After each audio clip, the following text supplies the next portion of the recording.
Welcome back to the show. Welcome back to the show.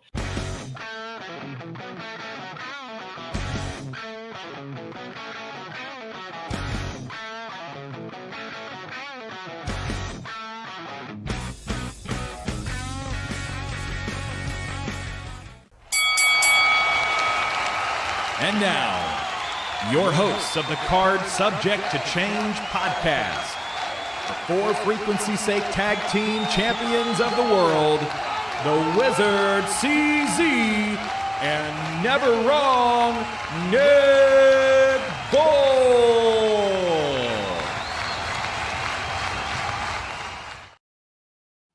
Hello, everyone, and welcome back to another exciting edition of the Card Subject to Change, the podcast by the fan, for the fan. We, of course, are powered by Lopez Pizza, built by Durham Remodeling, colored by Ryan Allison Tattoo, and protected by Jared Zook of Country Financial.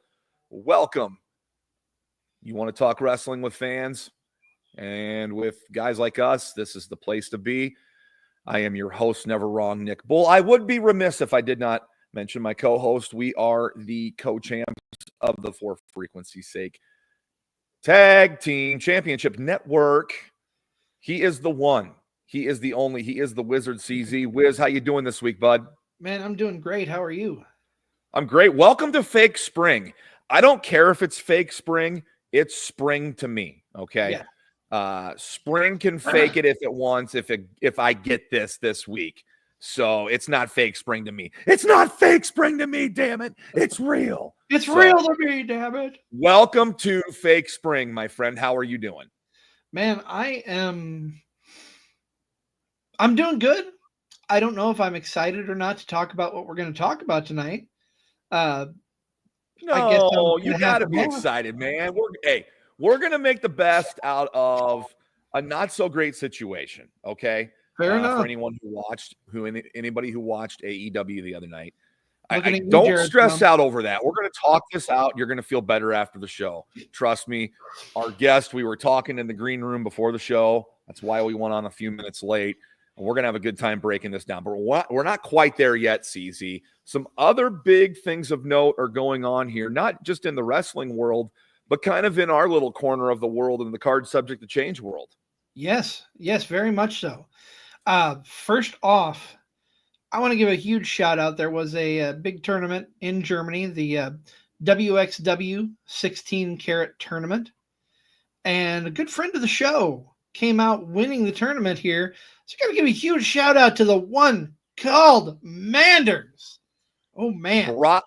Bravo, my friend. Bravo, Manders. We love you, dude. We cannot wait to have you back on. More on that later. But keep that pick up.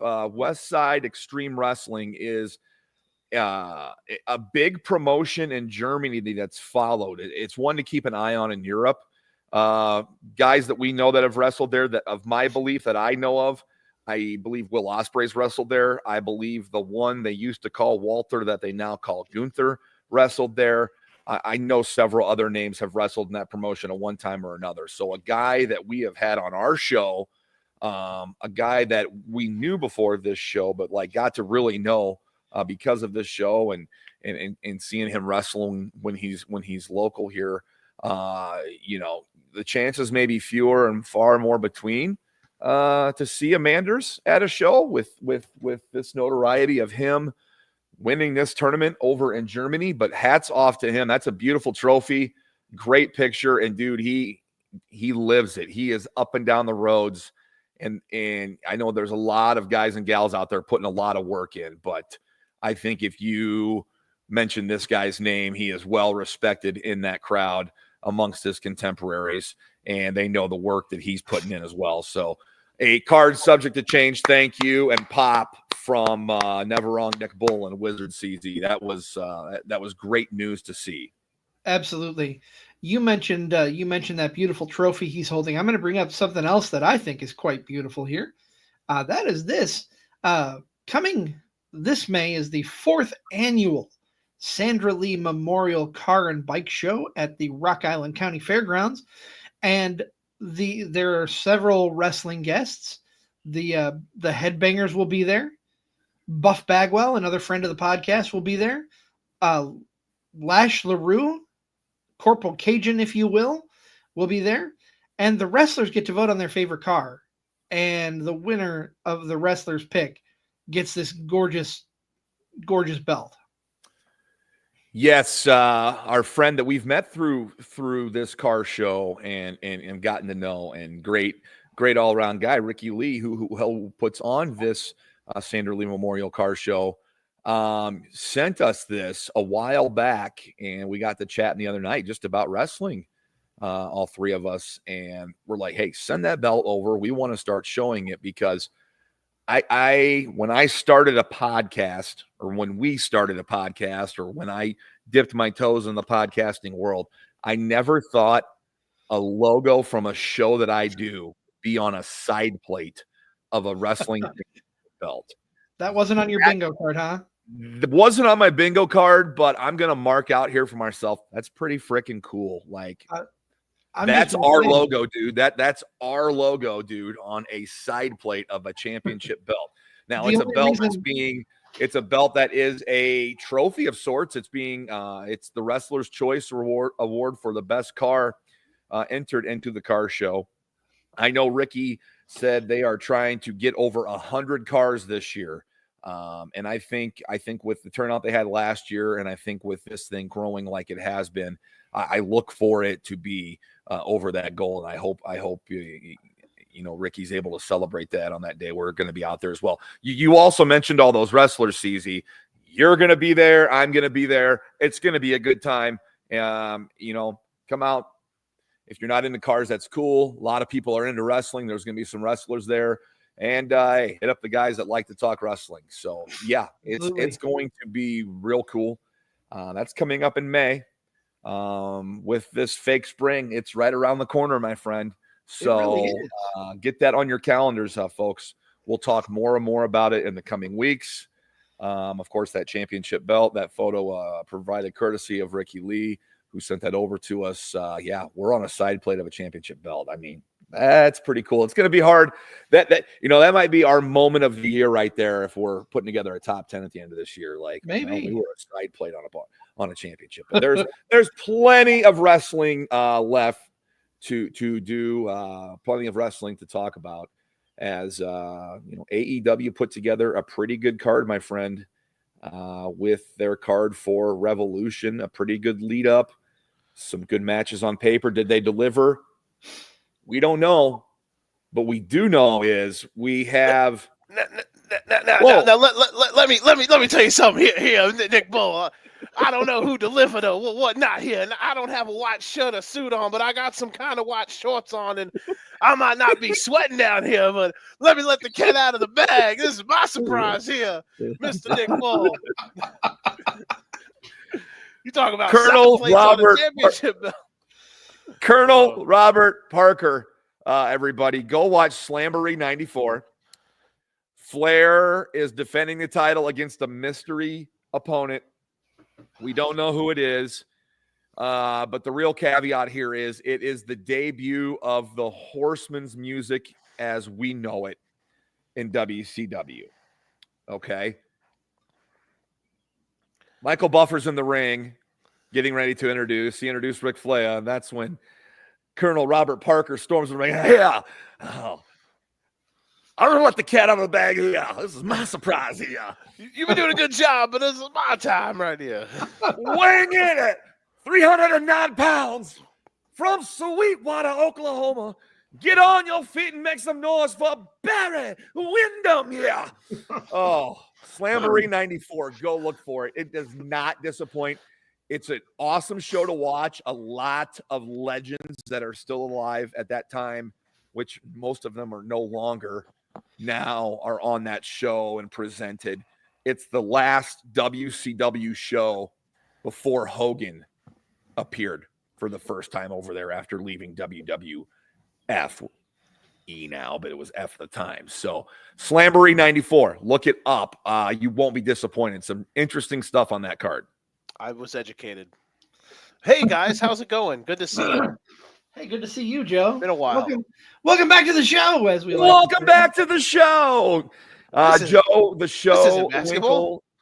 Joe the Show Winkle can be found on his regular show, Educated Ignorance. Yeah, we just wrapped up like a half hour ago.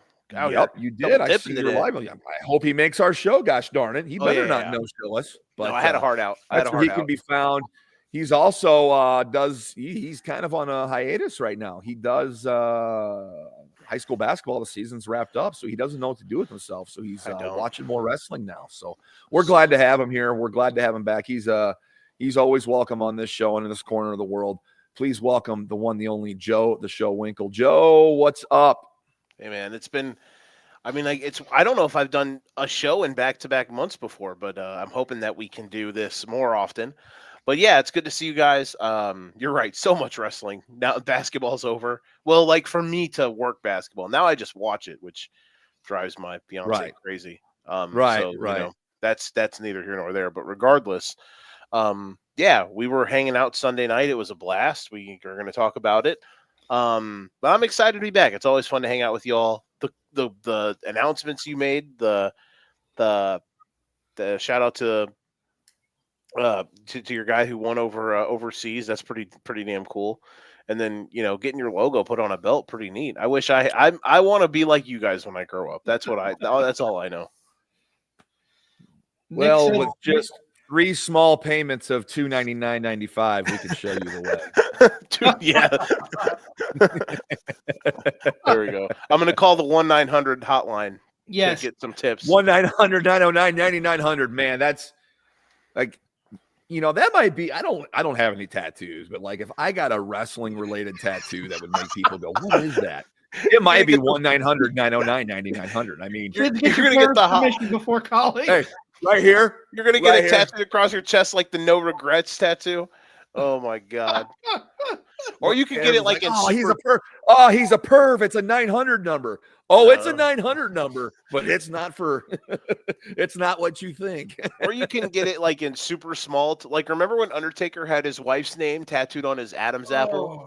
Like you could get it right there. It was Sarah, right? Yeah, right. Shout out Sarah. But then he got it lasered off. Yeah, he did.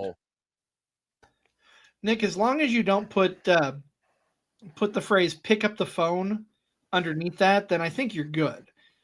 Well, it would just be the number. You know, it wouldn't be the parents' permission. That's when people would start asking, okay, no, just the phone number. Look, I got educated after watching Elimination Chamber weeks ago. I stayed at the lounge until like way later than ever. Probably should have, but it was a blast. I had a great time, and I learned about the Colonel. I learned about the 900 number, and I learned about drugs in the 80s and what people we talked a lot about wrestlers on drugs in the 80s, and it was funny. I mean, it's not something that you know, it's not taboo. Everybody kind of, you know, if you grew up at the time, which you're significantly younger than us two old heads, it ran rampant. And it's good to know wrestling's in a better place now, like financially, product wise. And then of course, you know, cleaning up the locker rooms of the drugs and stuff. I'm not saying there's not drugs still floating around. I'm not saying that, but the public perception has been so much better, and they've done a tremendous job. Not just WWE, but like the whole wrestling world. Oh, for sure. Really done a good job of kind of like getting out of that typecast, growing out of that stigma, and, you know, just rolling with it. Like I love how they've evolved from that. I mean, you look back to the 80s. Right now, currently, there is an independent wrestler who is powered by a mysterious white substance. 90% of wrestlers in the 80s were powered by that mysterious white substance. If you know, you know. I love it. What a sport wrestling is. It is, man. It is a spectacle. Whatever you watch is a spectacle, and there's so much out there. But there's so much to get to with this show. So we are going to sit here, dissect, discuss, maybe not talk about everything, but we're here to talk about AEW's Revolution show on Sunday night. Before we start picking it apart or whatnot, going into it on paper, one of the better shows they've put together in quite some time, match-wise. There was some good build to a couple things. Of course, we're getting the blow-off from Tony Storm and Mariah May, the Hollywood ending. We're getting that. We're getting a little payoff with Ricochet and Swerve. And if you've been watching AEW television, MJF, Hangman, the lead up to that has been very good. So on top of that, you got, Mox, Cope, main event, other matches I haven't mentioned, which we'll talk about. Really good match on a really good card on paper. You guys, before we start breaking this down, I want to hear each one of you's thoughts or hopes for this show. And what were your expectations going in? I had high hopes. I had good expectations. There were, like you said, a lot of good matches on paper going into this card. And before I let Joe talk, I just want to say, if you're watching and you want to express your opinion, leave a comment. Talk to us. We love hearing from our fans. What were your first impressions of AEW Revolution before the show started? What were you expecting? But no, I think this had a lot of potential. I think it had a lot of excellent, a lot of things that would get eyes on the product, in my opinion. But we'll talk about whether it delivered or not in a couple minutes. Joe, what did you think? I was expecting it to be really good. The thing I was worried the most about was match placement, which is obviously going to be the thing we probably talk about the most. I knew that the card would deliver when it came just to match quality. I think even in their even over the last 12 months where they have cooled off as a product, though I think they're starting to pick it back up. The thing that they still had no matter what was match quality. So from that aspect, it's always going to be good for them. But I think right now, obviously, their problems are well documented, and we're going to discuss them. But beforehand, I was optimistic that it was going to be a really good show because of the fact that, there was half the card was just littered with amazing matches that we knew would deliver. Yes. Agreed. And we'll talk about those matches here in a second. But I want to ask you guys another question. How's this show going to be remembered? Is it going to be remembered for those matches, or is it going to be remembered for the major letdown main event and the results that follow that we're going to be discussing here in a little bit? I'm of the school of thought, a show should be remembered as having a standout main event. Are we going to remember this show for all the wrong reasons? I think that's the problem. I think that it's already, you look at the last few days, you just look on the interwebs, the social medias, you look at what people are talking about. It's about, the main event. I made the joke that Revolution on Sunday was very WWE mid to late 2010s, where you have these amazing, you've got AJ Styles and John Cena on the mid card having a 5-star match, while Randy Orton and Brock Lesnar are having a no contest in the main event. It's like, what are we doing? Or I heard a better comparison on a show I was watching, very mid 2000s TNA, where you just have the X division and the Great Tag division, and then the main event is this Smodge Fest Jeff Jarrett match. It was unfortunate. We're going to talk more about it, but unfortunately, it's going to be what it's remembered for. I think it'll age well because of I think it'll be like a reverse in the interim. It'll be unfortunately talked about, but I do think as it ages, by the time you get to the end of the year, you'll be like, wow, what a show, because there were three borderline 4.5 5-star matches, a fourth match that was also really close to that, so that's where I think it'll kind of taper off eventually. But in the right now, that's where it takes the biggest hit. And I can't disagree with anything you said, Joe. You mentioned WWE. Let me ask you guys this question. For a roster that has so much homegrown talent, are they showcasing too many former WWE guys in the main event picture? It's a great question. I don't know if that really has anything to do with it technically. At least to me. I don't know how anybody, though right now, like it, I think it's kind of, it's not a bad question. It's just, I don't know if it technically, I don't know. Do you guys ever think about that when watching the product of like who they came from, where they started? Certain guys, yes, like, but I get the reason for the question, but I guess I don't think that's where it really it doesn't. I have reasons I don't like it. That's not one of the reasons, if that makes sense. Very much so. Nick, what are your thoughts there? I see it both ways. At some point, I think Mox will be remembered as an AEW guy now, not as a former WWE guy. Swerve Strickland definitely will be remembered as an AEW guy. Probably going to be remembered as an AEW guy. So I think it's a two-way street when you go that route, when you do that. It has its positives and it has its negatives. You want to get eyes on your product. I get it. And then, I don't know what match we're going to start with. So I don't know. I don't want to go on this big diatribe. Do you want to work backwards? Yeah, because I want to go into the main. Let's talk about the main right now. Yeah. Is that okay?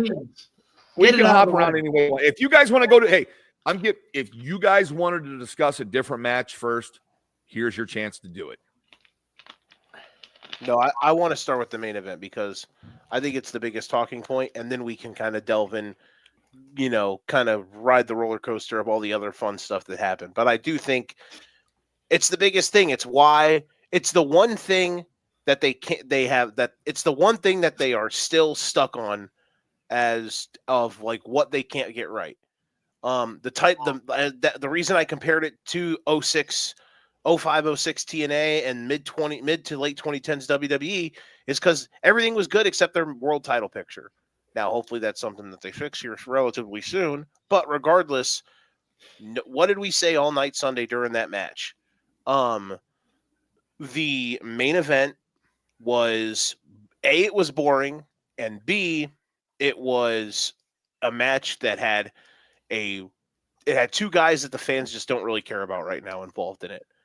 People are kind of meh on the artist formerly known as Edge and John Moxley right now is just, as a heel, the Death Rider stuff just doesn't work. It just doesn't. And the fans have been telling people that it shouldn't have main evented. And yeah, that's the biggest thing. Our buddy Jared Thumb out there, thank you for always supporting the show. He's commenting in, and he's got another comment I'm going to play here in a little bit or read here in a little bit, but this one really stuck out to me. All the marquee matches shouldn't have all been back to back going to the end. I think I know what you're saying because I think that crowd, yes, the Edge Moxley match, Cope Moxley match did not deliver like previous matches did.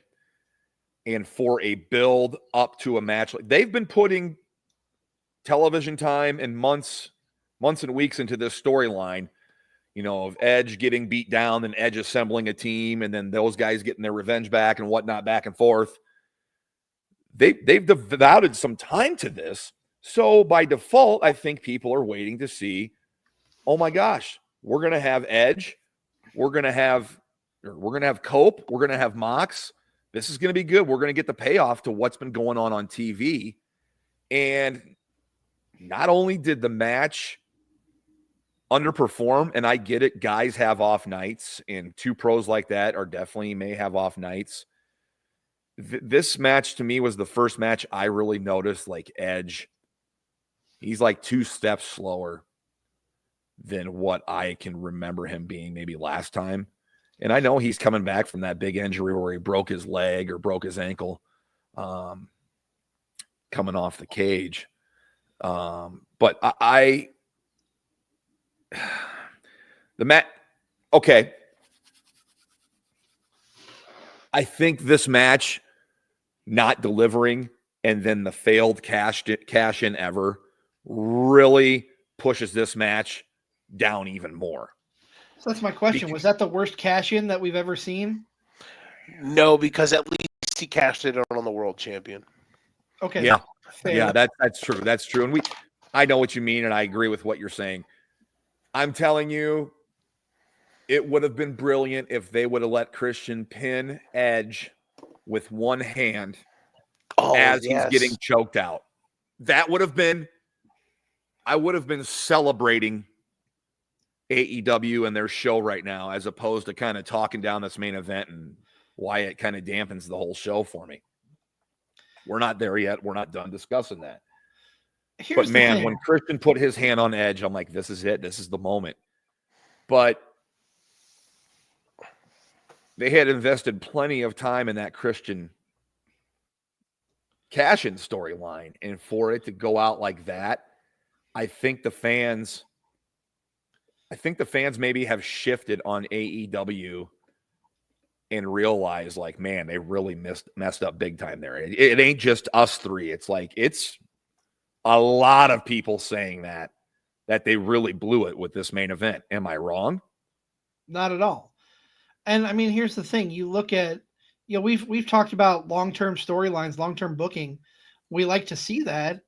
But if the payoff is going to be garbage, what is the point? I mean, Christian's been built up as the contract holder. Mox has been built up as the title holder without showing the belt on TV. We talked about that. I can't remember if it was the kick out that we talked about it or if it was one of the main episodes, but we've talked about it. Go back in the archives, check it out on YouTube. Shameless plug. But no, you've got this long-term storyline with the Death Riders. You've got this long-term storyline with Christian. And first of all, the payoff didn't happen for the Death Rider story. Second of all, Christian's failed cash-in. Terrible. Absolutely horrible. Yes. It sucks because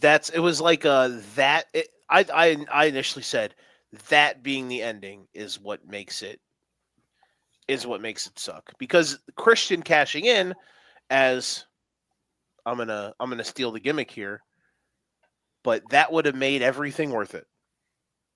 But because he lost, it was like, really? Now there is a gigantic button shaped like Prince Nana doing the dance that they can hit, which we'll talk about later, that can make everybody forget about this, like the Men in Black hitting the little flashlight and you lose your memory. Again, we'll discuss that later. But if what happened the other night, what we're talking about here with how it ended, if that happens to get to Mox and Swerve with Swerve taking down Mox, okay.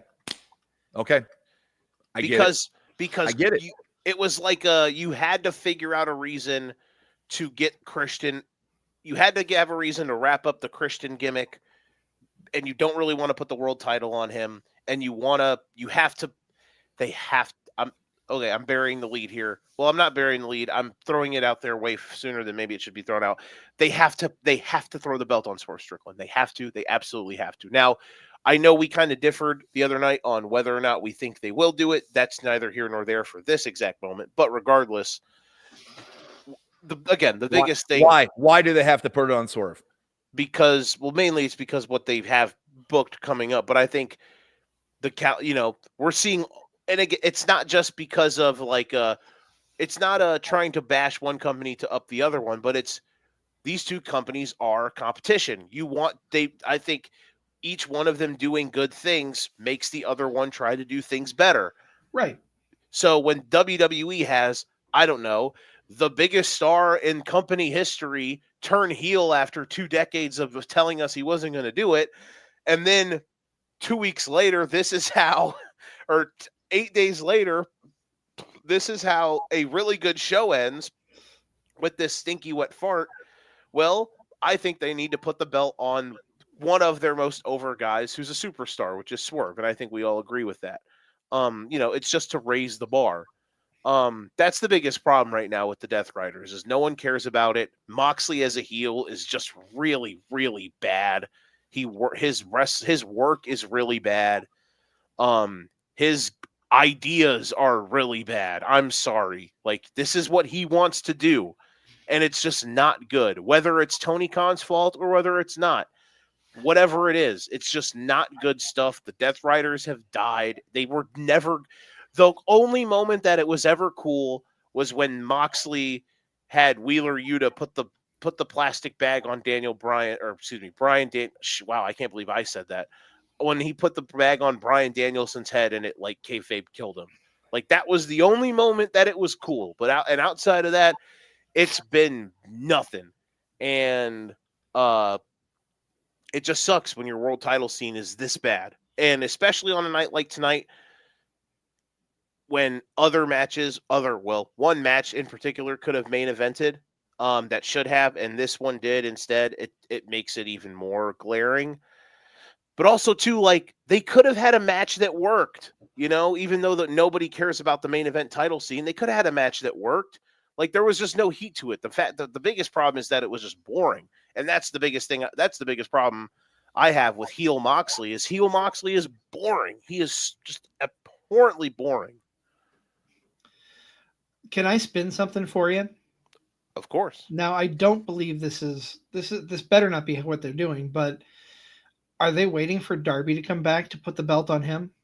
It's what we've been kind of guessing at. And it's what storyline driven. It's what everything kind of from how the Death Rider stuff initiated, storyline wise, it is Darby's going to beat them. Like, that's how it ends. I just don't think we can wait that long. I do think if they, again, not to jump ahead, but and I know it's probably what we'll talk about next, but I don't think people are turning on the company because of this match. It's stupid. People are pissed. Yeah. And they are doing a lot of other stuff better. Again, I think everything else they're doing right now outside of the world title scene is pretty damn good in comparison to where it's been as of late. If they do have Moxley beat Swerve at Dynasty, boy, oh boy, people are that is going to make people lose their minds. Because that would be bad. Dead. It would be, I don't know.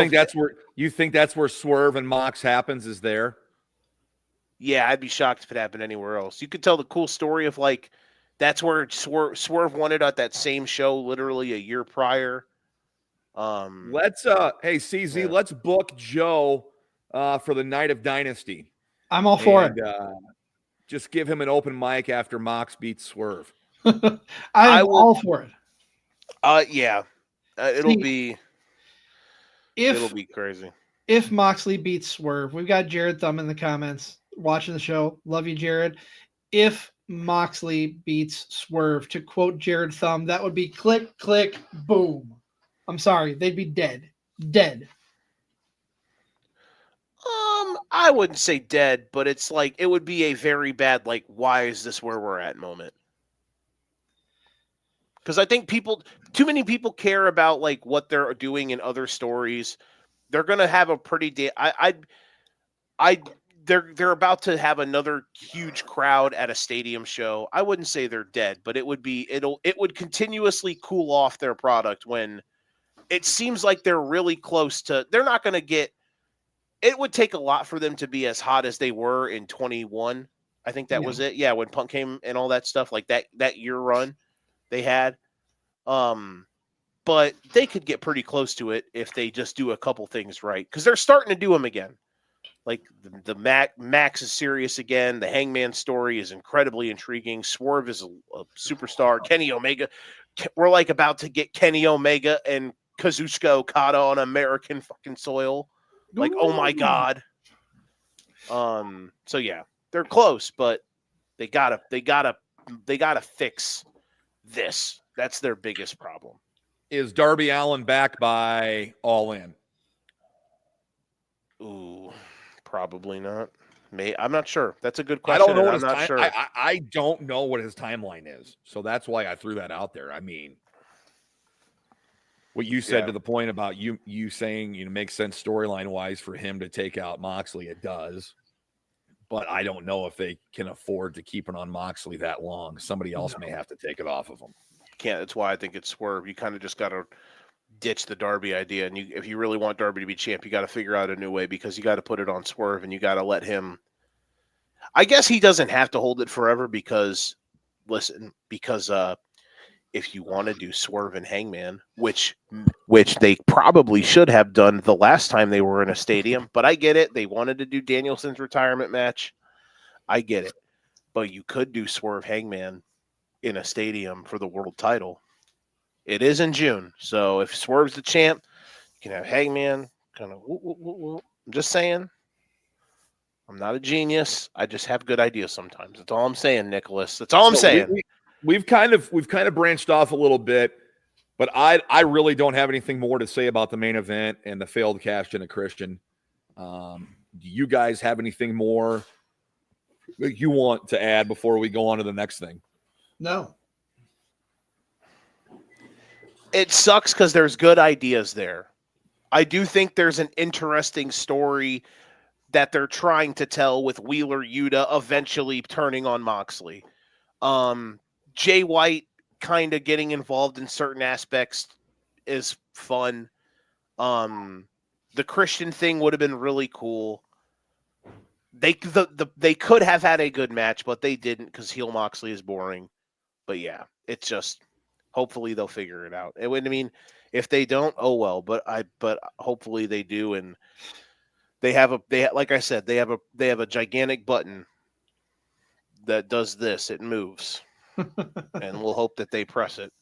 I want to make a point here that I could say, all right, we're going to talk about the best match of the night next.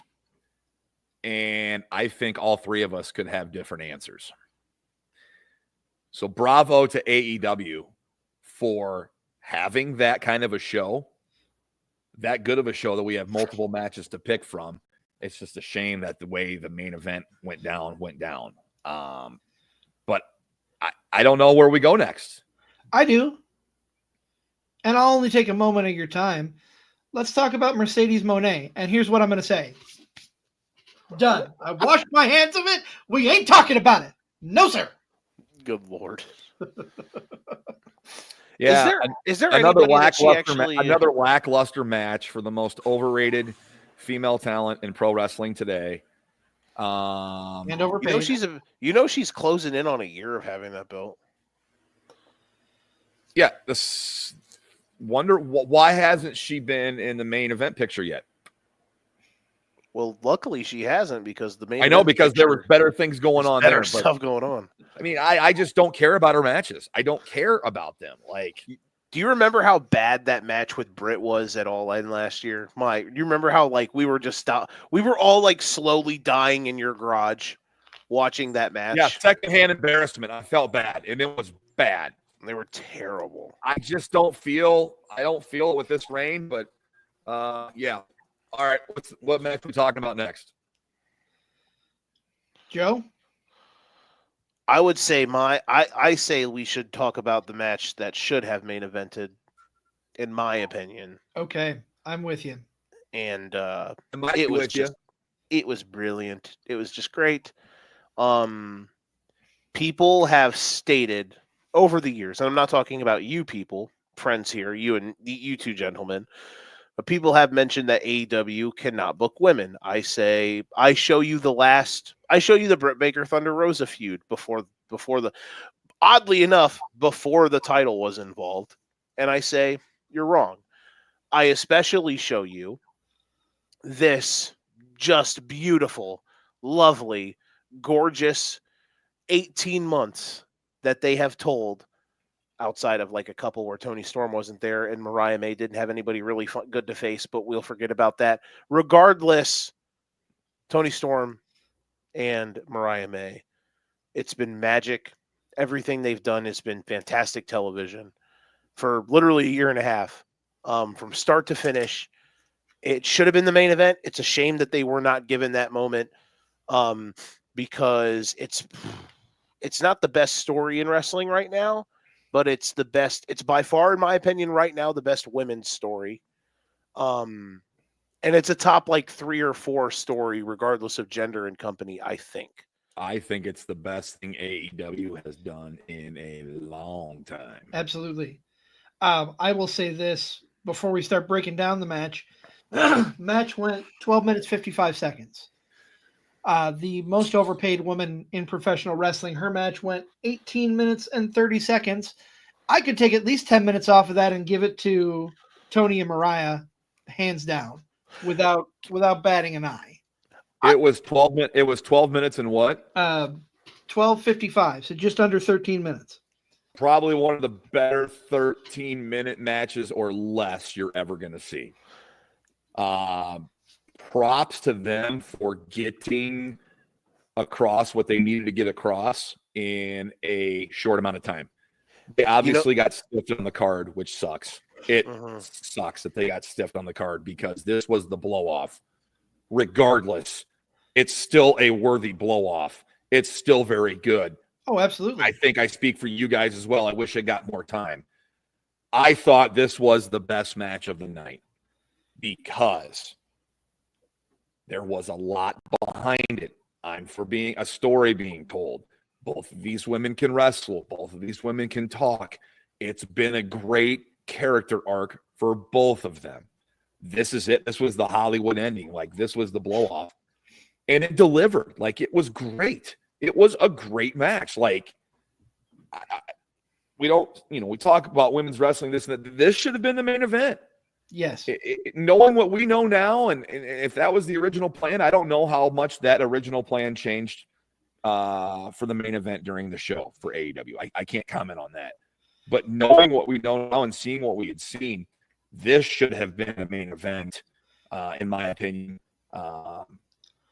Tony finally, yes, she won the title. I mean, she main evented the Grand Slam collision, whatever you want to call it. But this would have been the thing to really have elevated this feud even more, was to have it main event Revolution. The one thing that I will give it, the thing that's the most impressive is that for it only being 13 minutes, they do a pretty good job of letting stuff breathe. You know what I mean? Like, it doesn't feel rushed. When we were rewatching it there afterwards, like, if it was, it would be cool if they had 5 more minutes or 6 more minutes, or could have had 20 minutes of a full 20 minutes instead of 13.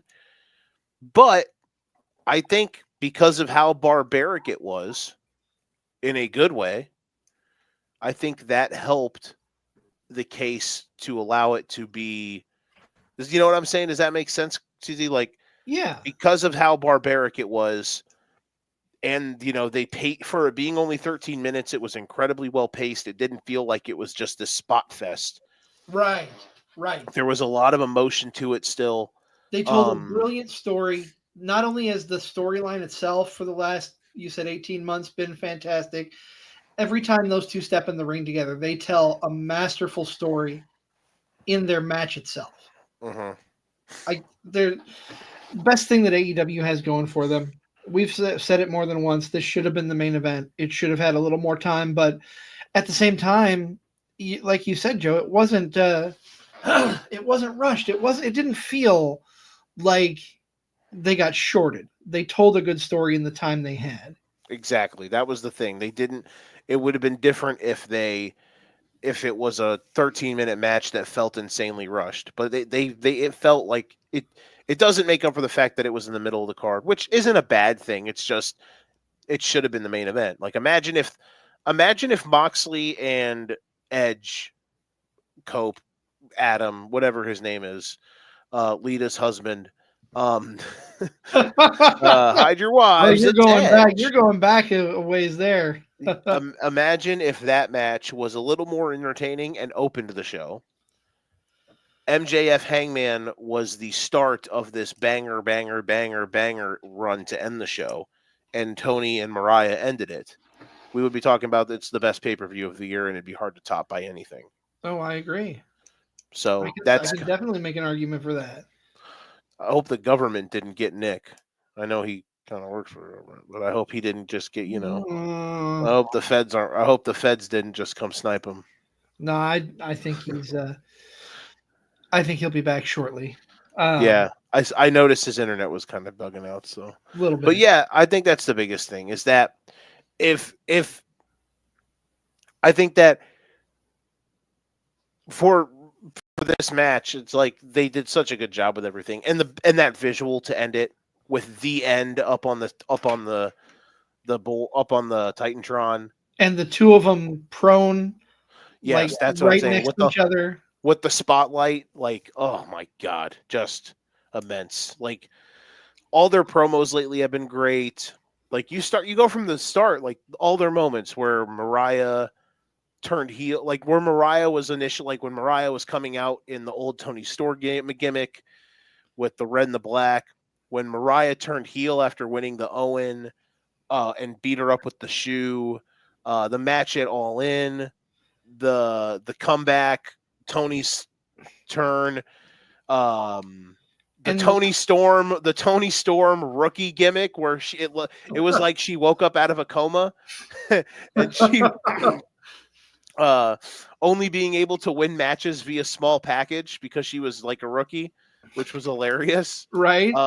Doing the I was shocked. I initially thought that they might have pulled the trigger a little too soon when I heard that on her, like going back to the timeless gimmick.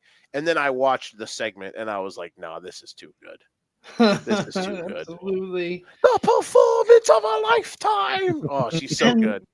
The throwback, you mentioned the shoe and Mariah attacking Tony early on with the shoe. The throwback, having that bloody shoe, the blood's still on the heel.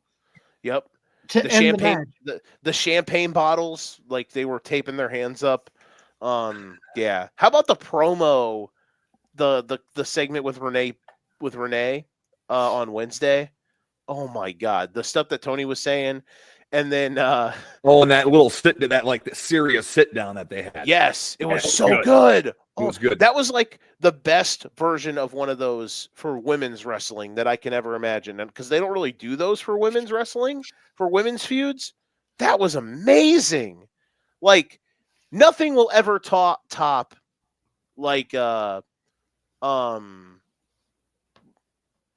it's going to be hard to ever top like Stone Cold The Rock pre-WrestleMania 17 when Stone Cold saying like I will do whatever it takes to beat you and win the title, or the UFC when John Jones and Daniel Cormier said I will die to beat you, and John Jones says be prepared to do that. So badass. Yeah, they've never really done something like that for women, and that was so good. Like Renee at the end just saying, I pray you both don't get hurt. And then they both at the same time say, pray for her. Oh, it was so good. And the match just it was good. It was really good. Epic. Just great.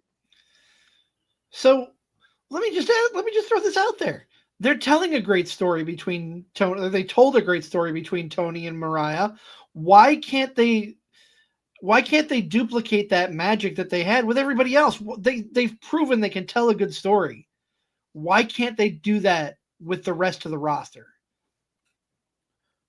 I do think, not to cut, I don't know if Nick was ready to go or not, but not to cut anyone off, but I do think I don't think you're saying that they haven't done any other good stories, but no. I think they do. I think they can, clearly. I mean, they've done a lot of really good stories. They've done,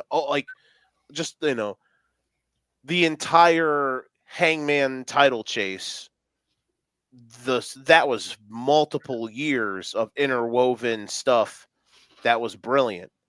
It was very quick, but the Bryan Danielson retirement stuff was really good. I thought that Hangman Swerve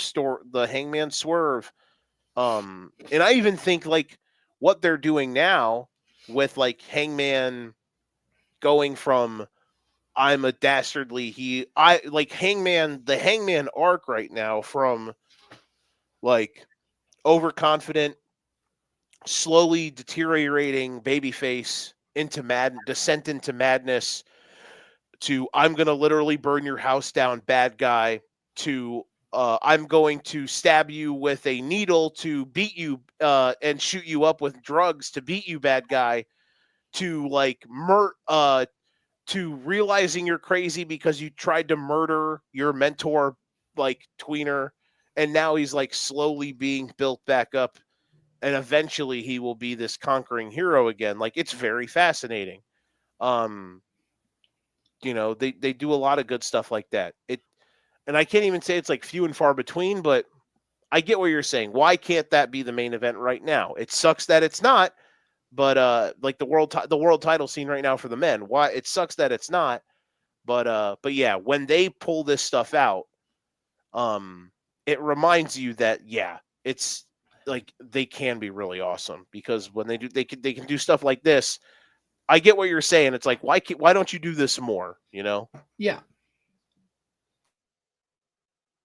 I mean, you would have a lot more people invested. You would be back to the. The stars aligned with this one, right? Like, these two gals were perfect in their roles and excelled at every turn. Like, it's the stars aligned. Like, you need to, you have a lot of luck with a lot of things, and these guys pulled this off pretty well.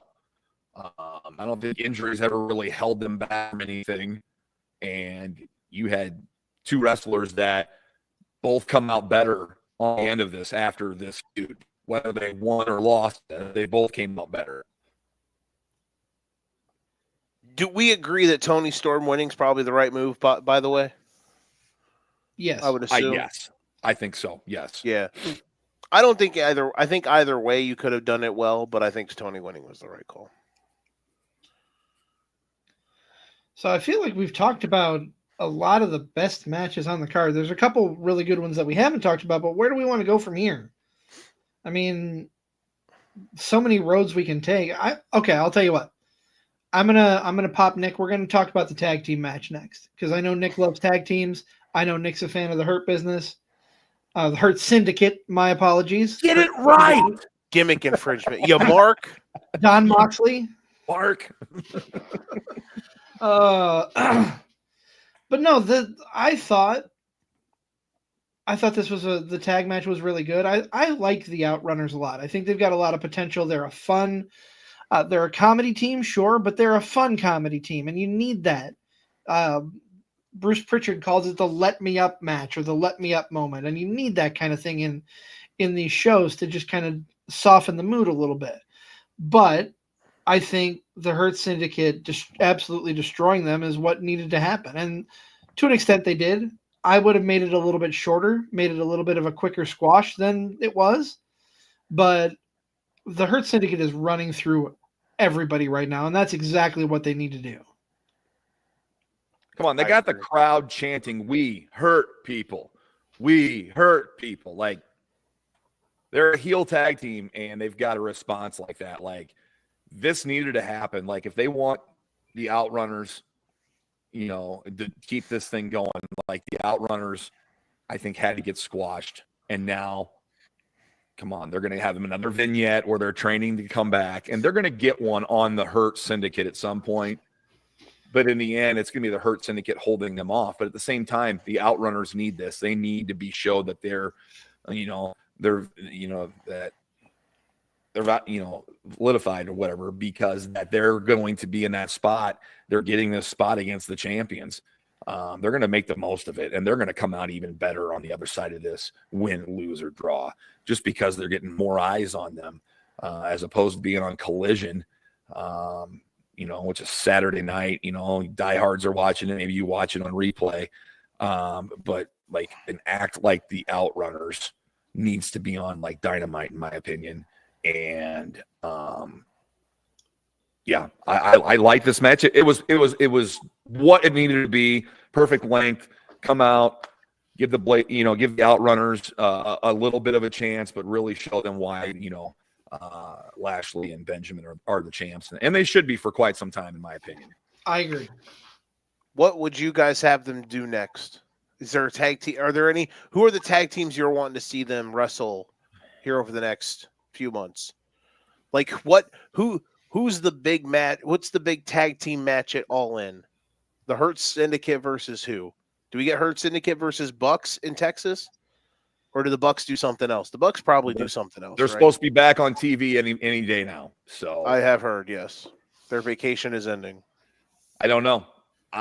Like the tag team division over there right now is, I mean, they just the Hurt Syndicate just beat the Guns a few weeks back.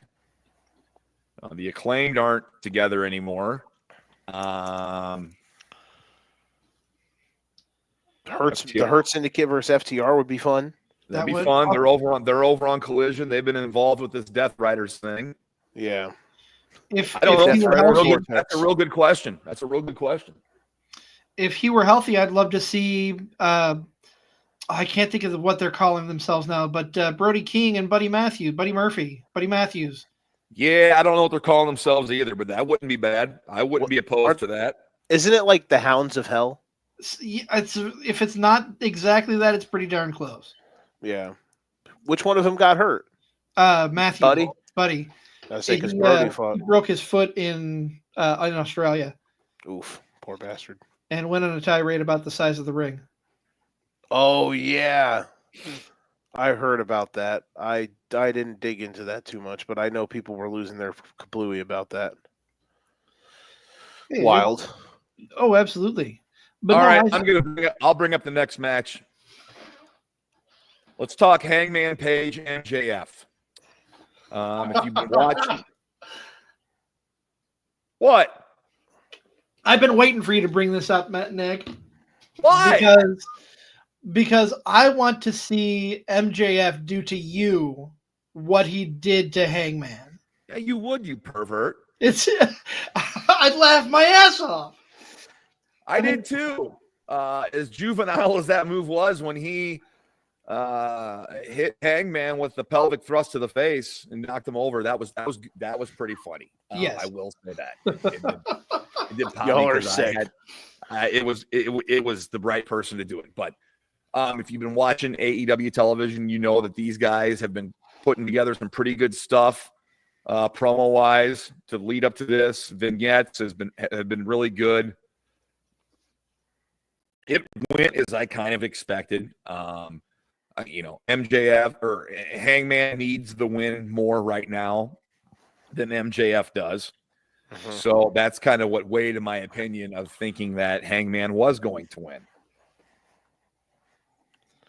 I think you're correct. I think, you made the argument earlier that Swerve's a superstar. The title needs to be on Swerve. I would make the argument that the belt needs to be on MJF yesterday.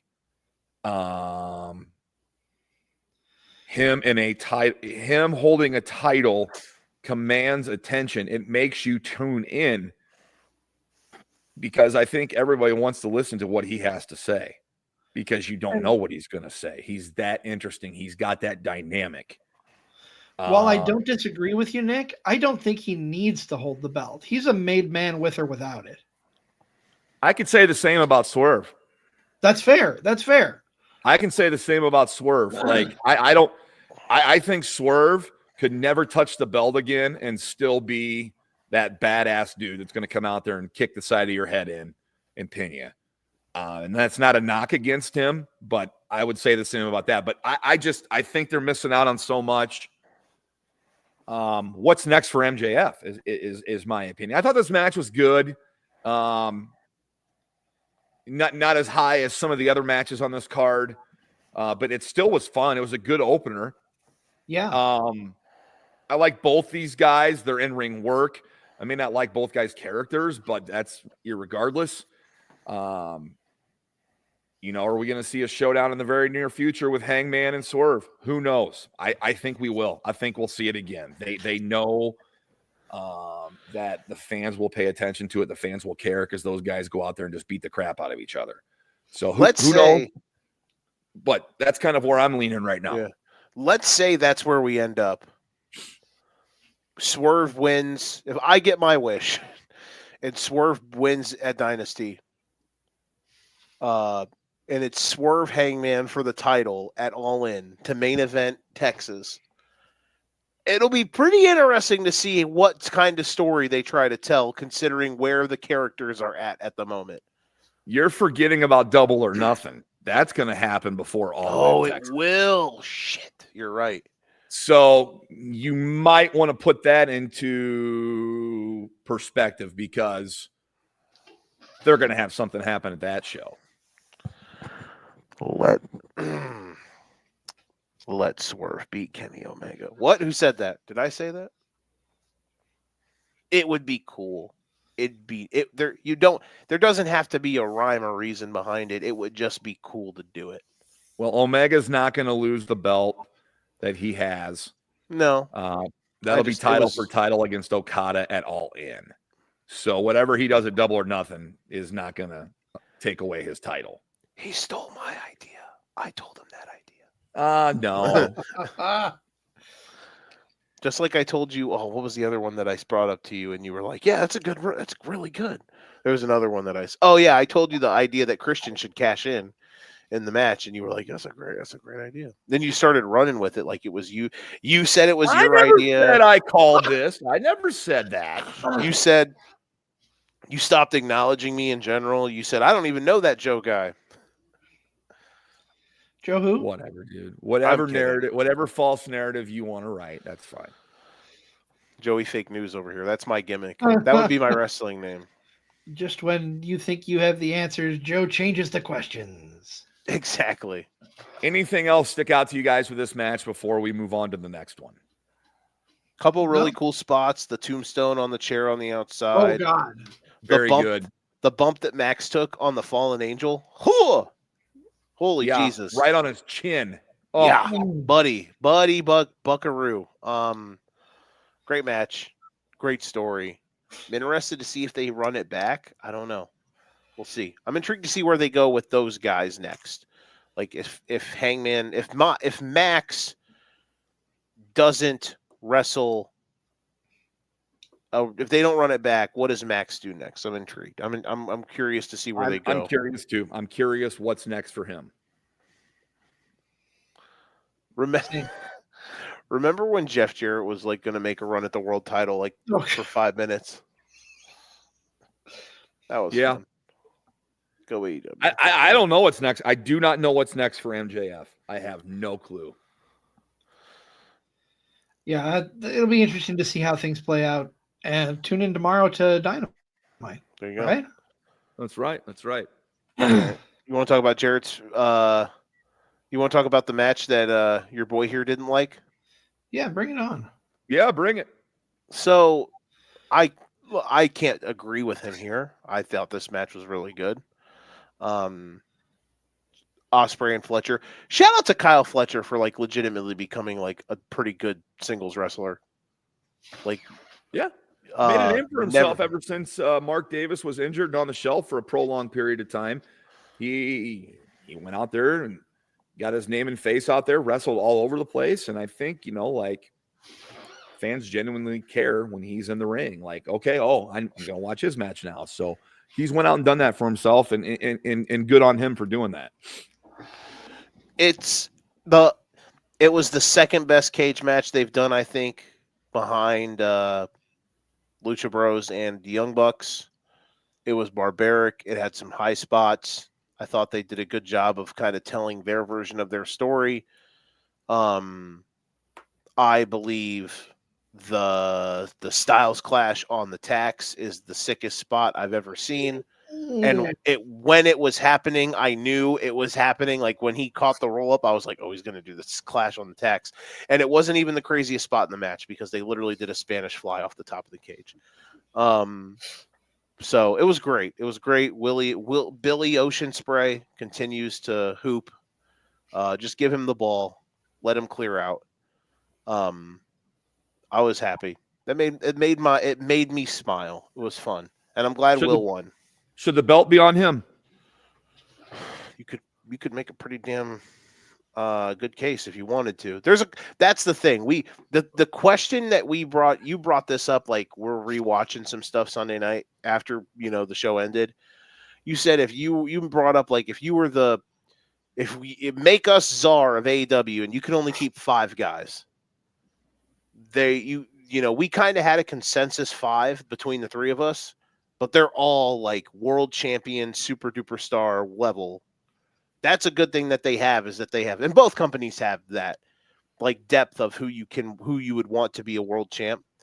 But that's the thing for AEW, is they do have some incredible high-end talent, They do. They absolutely do. No discredit to them there at all. No, none at all.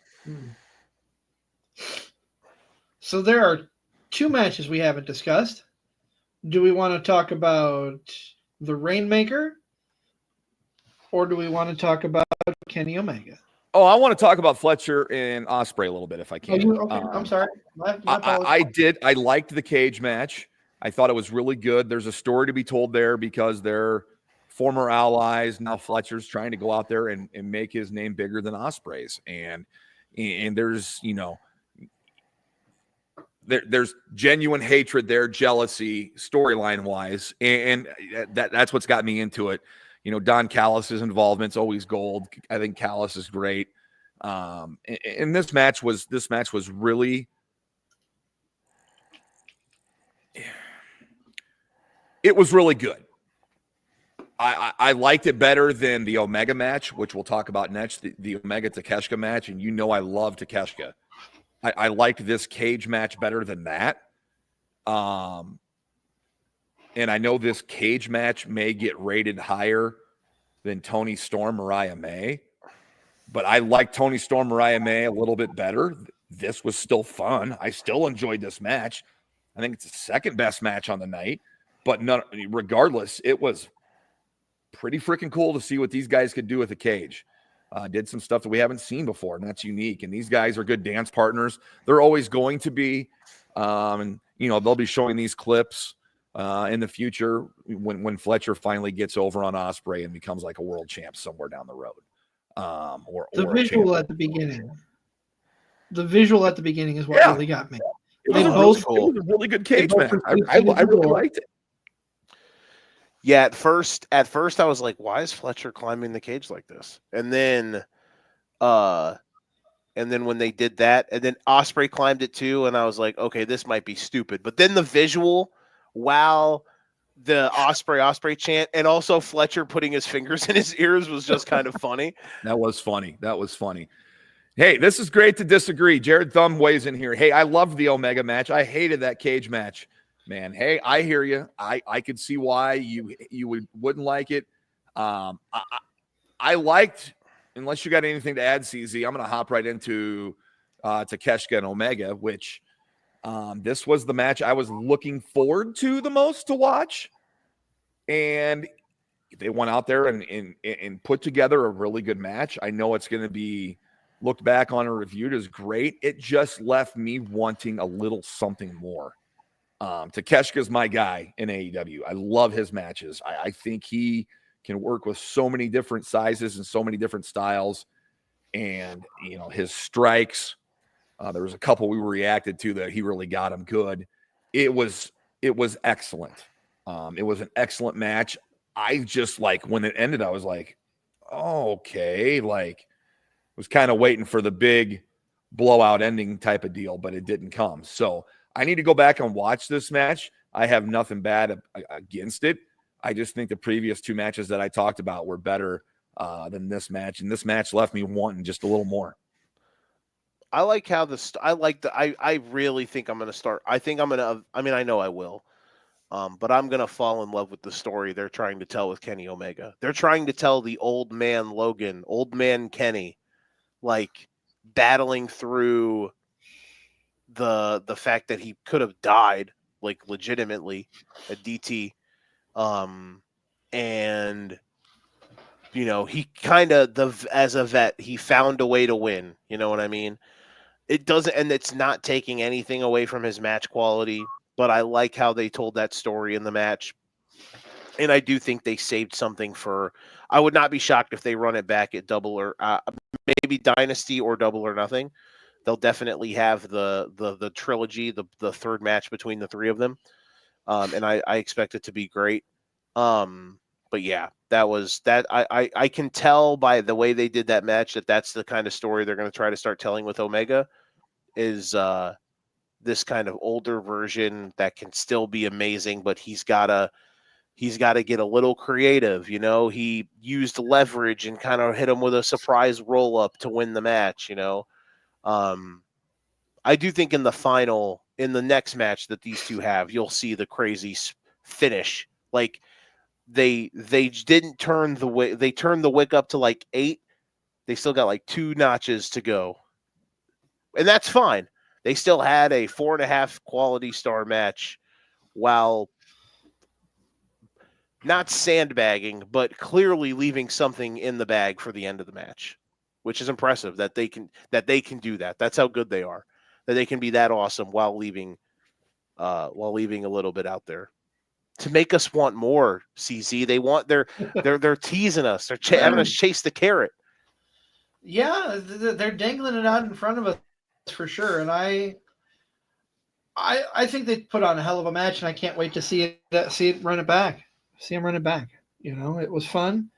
Omega has always been very talented and one of the best wrestlers in the world, or at least was in his time. I mean, some younger people may be coming up to surpass him, but he's up there. He's one of the top wrestlers that's ever been, at least in the modern era, in my opinion.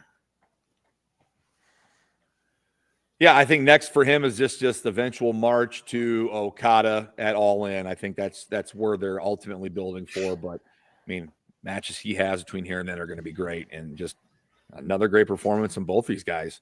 I didn't hate this match. It just I thought the other two were just a little bit better. But love Takeshita. He drops the international title here. I don't know what's next for him, but I'm sure it's bigger things. Does Don Callis make a play for the title with him? I mean, I know Swerve's the number 1 contender, but does Don Callis make a play for Moxley at some point here in the near future? I don't know. Give me Swerve and Takeshita. I would love that. That'd be great. Sign me up. I mean, I'd be front row for that, man. That would be fun. I don't know if we get there or not. Probably not. I think it's a while before he's main title picture, but who knows? I mean, maybe he did drop it for that reason, but I don't see it going down right now like that. I'd like it at some point. It seems like they're trying to start heating him up, like for some big time stuff. I hope so. The problem is like, I do get why it seems like they're cold on him at times, but it does make sense considering like half the year he wrestles in these other promotions. Like he does these events with like, Right. Yeah, he goes to New Japan and he'll probably wrestle the G1 again and all that stuff. Right, you know? right. So like it's hard to. It's there. I understand why there's certain times where it's like, well, why isn't he doing more? Well, he's not in America half the year. Right. He's doing other stuff. So what haven't we talked about, CZ? I've lost track. The only thing we haven't talked about is Brody King taking on Kazuchika Okada. Big Kazu. Bitch. You know what? This match, I had no problems with. I kind of figured Okada would retain, but it would be a physical, slap fest between the two guys. I don't think it disappointed. I don't think it went that long. And I kept my eyes on it the whole time. I mean, greatest match I've ever seen? No. Was it horrible? No. I mean, it was fine. Not bad. Brody King's a stud and Okada's a stud. I guess maybe I was hoping for a little bit more, but it was fine. Other than that, it deserved to be there. It was fine. It was on the card. I had no problems with it. Yeah. Yeah, I think we're all collectively just counting down the days till we get Omega Okada in America. Yep. That's where we're at right now. That's what we're waiting for. And maybe it's coming. Maybe for the last time. Who knows? It would be what, the 6th time they've wrestled? I don't know for sure. I am not an expert by any means on that feud. So, okay, me either. I feel like I'm way overboard on 6, maybe 5. Hold on, let me see. I trust your opinion. I know, but I just like to. I think okay. They've wrestled 4 times. This would be the 5th. This would be the 5th. Okay. Mm-hmm. Yep, because the 4th one was the one Kenny finally beat him in the 2 out of 3 falls match. Okay. Nearly 7 stars. Was it in Tokyo? It was. It was Yep. at Dominion in 2018. Where are we at? Somebody tell me where we're going. We've talked about all the matches. I guess the only thing left is where do you guys rank this show? Where do you grade the show? Let's see. 3rd best Revolution ever. 4th, maybe. This Maybe is the best. Okay, this is the best AEW pay-per-view since when? Great question. I'll say that. This is the best one since Last Revolution. Since Last Revolution. And that was, refresh my memory. Sting Darby versus the Bucks. Yep.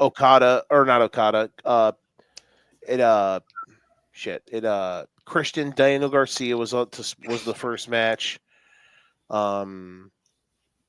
I don't remember who Okada wrestled, but I do remember. I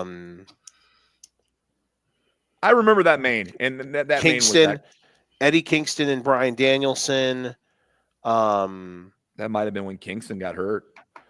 No, it was Kingston won. It wasn't when he didn't get hurt yet. He got hurt a couple months later. What's the match there's another Takeshita Ospreay. That was Will's right. first. That was Will's. There you go. This was their best pay-per-view in a year. I'll say that. With that being said, I give it a B++. I think that's fair because it's like if you can't give it an A because of how it ended, but it's a pretty close to doing that, and they're really close to being. Again, they'll never be as hot. I mean, it's a rarity that companies are as hot as they were when AEW was in 2021. Yes, WWE is kind of that hot. I mean, they're that hot right now, so it's a rarity that you get to that level. AEW will never be that again, but they can get pretty damn close, and they are close. They just gotta just put the belt on Mr. Swerve, please. Do that for me, for Joe. We'll all come off the top rope, catch a vibe, catch a whip when we drive or whatever. Oh, by the way, that was the best Swerve drive-by I've ever seen. That first one that he gave Ricochet the other night. Man, I went back and watched that replay. Dude, he got it. It was foot, face, over, man. That was great. Yeah, it's one of the sickest moves in wrestling right now. It is one of my favorites, too. One of my favorites. I love when he does it. Is there anything else we need to discuss with this show, CZ? Joe? I think we're good. Yeah, I got nothing. Okay. We did well. I'm proud of all of us. We did pretty well. Good job, Yeah. guys. We got through it just fine. Knew we Give would. yourself the Tommaso Ciampa back clap. Yeah.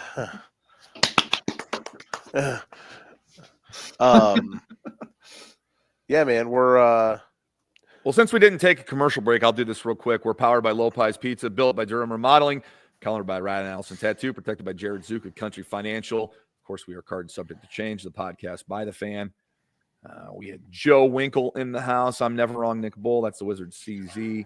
We broke down Revolution tonight. I thought we talked a lot about a lot of stuff. You know what? I liked this, actually. I didn't know if I'd like it. Wait until Tuesday. But, I think I had more thoughts about where they're going. Maybe I presented in this show more so than reviewing the match itself, or more so than, breaking down the show itself. I mean, I love talking to the different possibilities and whatnot. So a little twist on a review show, right?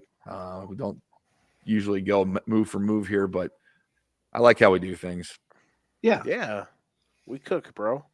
I appreciate you guys for letting me on again. Anytime, brother.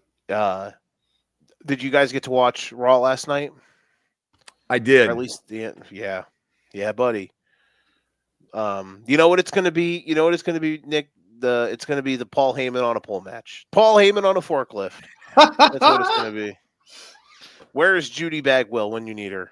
I don't know. I don't know if that's probably where we're going. We're probably going to a triple threat. I don't know. We'll see. Punk's going to do a promo with Paul. Paul, I want your soul. Oh, Give I me want your that favor. I want your soul. What if, Paul. Nick, you've talked about this, about how you're not a fan of a triple threat if it doesn't mean anything. What if Punk's favor is making the triple threat a number one contender match or getting into the title match with Cody? But how does Heyman have that leverage? That's what I want to know. Yeah, I know.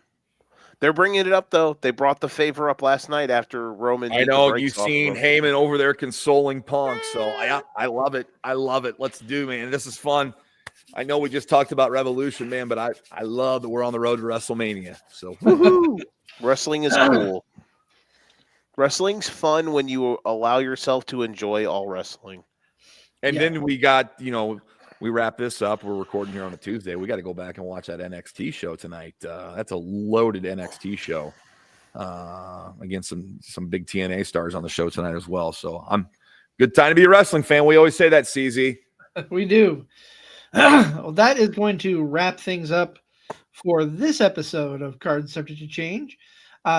Nick, I'll leave it up to you. Are we doing a kick out tomorrow? We don't have it in the can yet. I don't know. You're going to put me on the spot live here, huh? Yes. We'll do it live. That's up to you. We are Card Subject to Change. Maybe since we're doing the show tonight, we let it rest for a week. Come That's back fine. Sunday with a clear head and a new guest. That works for me. What do we have coming up on Sunday? Sunday we have a Black and Brave graduate, the Guatemalan Dragon, Carlos Oliva. I'm excited to have him on the show. I already know I'm going to ask him. Well, you always know what you're going to ask first. But I got another question too. I can't wait. Fair. That's fair. But no, we'll be back on Sunday at our normal time, 6:30 Sunday evening. But until then, I am the Wizard CZ, for my tag team partner, Never Wrong, Nick Bull, for our guest and good friend, Joe the Show WInkel. Wait, this isn't basketball. It's not. This has been Card. This has been Card Subject to Change. We will see you next time right here. So stay tuned.